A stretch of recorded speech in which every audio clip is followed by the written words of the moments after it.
A little bit about myself.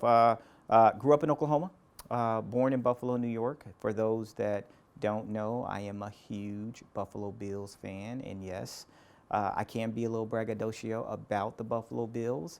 Always been in healthcare. My first job in healthcare was at 20 years old. I started as a medical technician actually when I started in the Air Force. Was trained at Wheaton Franciscan Healthcare for 2 years with senior executives on how to be an administrator. I started managing physician practices and just kind of ascended the ranks. From there, I moved from the non-for-profit to the for-profit private equity side, where I oversaw the third largest interventional pain management group in the United States, which was multi-state. Feels really good to be part of a community health system. Here's how I approach being a leader. There's a quote that I like. It's from the Honorable Dr. Cornel West. He says, you can't lead people if you don't love people, and you cannot save people if you do not serve people. So that's been my leadership philosophy and my mantra and how I go about my daily activities and relationships. I'm really huge into relationship building. I love working with, collaborating with, and connecting with physicians and APPs and my leadership team. But I think there has to be a level of collaboration. I believe in service. I believe that you don't lead by title, but you lead by action. To be successful in our future at OHPI, we have to continue to grow our primary care services. We do this in a couple of ways. Number one, we have to continue to have practices that are open to new patients, so we get new patient consults through the door. We can do that in two ways. Our urgent cares being open for same-day access, and as we look at our telehealth venue and model that's coming in the future. By widening the funnel for primary care to receive new patient consults, we also are able to build and feed our specialists in their practices. We have to focus on being as efficient as possible as our system begins to build momentum towards Medicare break-even. The ways that we look at building efficiencies in each of our practices is to use data and information.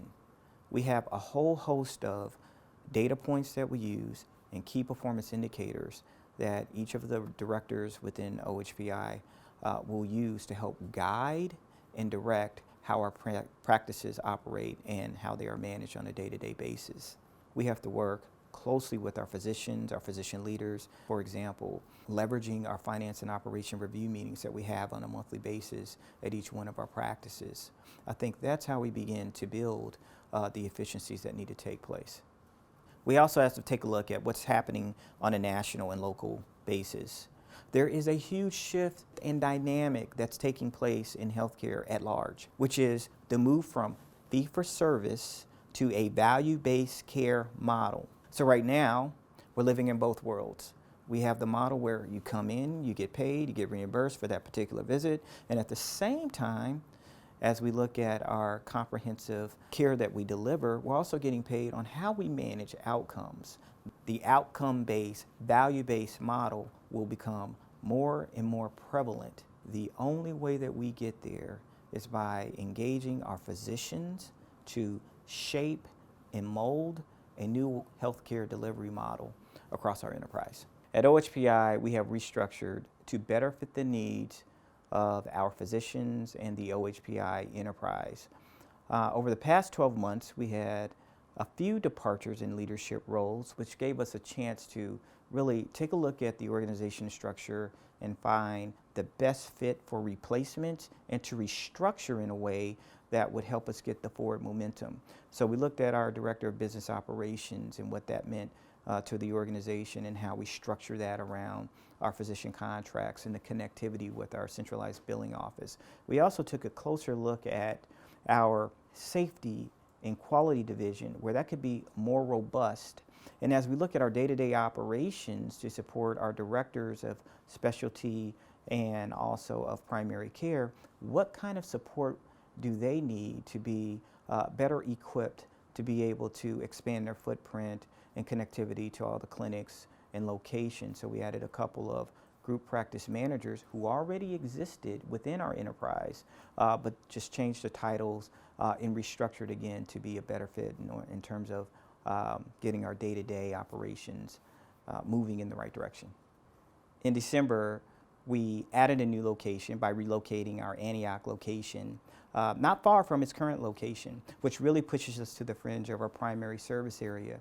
But it gives us better visibility and better parking for patients, et cetera. And you can see the excitement as we open up this new location. But in addition to opening up new locations, we are also adding services that we currently do not have, like palliative care and urology services. One of the items that you see is the Corey robot that is being launched as we speak with our orthopedic group. In addition to that, we are expanding phase 2 of our occupational health and wellness program, which really will expand our tentacles across the employers that surround the Olathe Medical Campus. And then last, we have the launching of telehealth.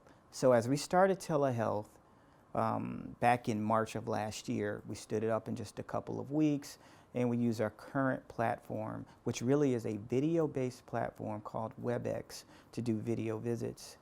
But telehealth is much more robust. There's carts that have the testing for blood pressure and other tools and instruments that you can place in other locations. For example, you could have this cart at one of our RHC locations down south and have a specialist here in OHPI that can see these patients. And what does this do? It saves our patients time and travel. It creates the efficiencies of having our doctors housed here and not have to even travel down south because they can do it through video visits. So we look forward to launching the telehealth platform, which is called American Well, AmWell, in just a couple of months.